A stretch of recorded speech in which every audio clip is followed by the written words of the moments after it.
5 adults face child abuse charges. One of them is under investigation for training children to commit school shooting. Taos County has just dropped the charges against 3 of the 5 suspects, the judge saying he simply had no choice.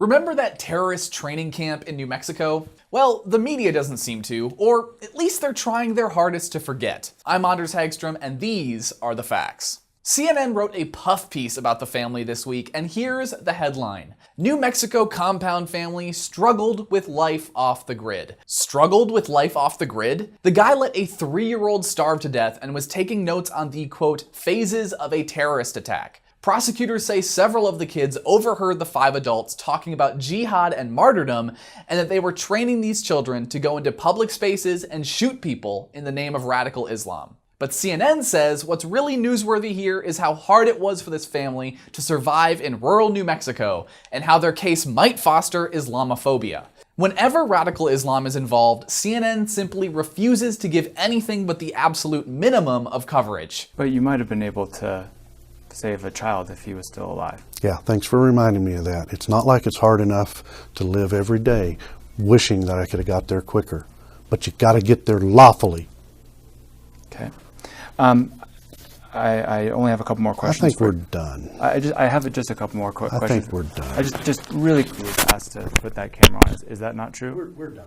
Thank you. Have a great day. Is that not true? In the days after the arrests, CNN, Washington Post, and the New York Times all published pieces minimizing or outright ignoring the influence of radical Islam. Just imagine the coverage had the 5 adults been white Christian members of the KKK training kids to do the exact same evil things.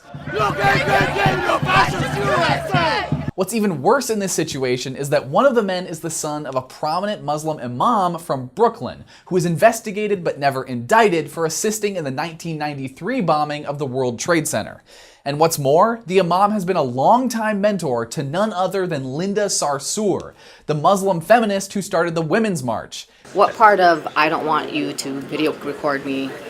We're doing an interview. She herself has had to fight off accusations of anti-Semitism and sympathy with more radical factions within Islam. You have fascists and white supremacists and Islamophobes reigning in the White House. But to CNN, if you're going to call an apple, you need to call an Islamic extremist an Islamic extremist.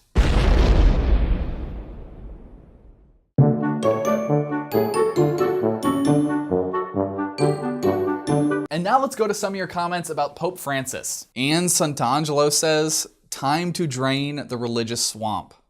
I think last time God drained the religious swamp, it went really badly for the vast majority of people.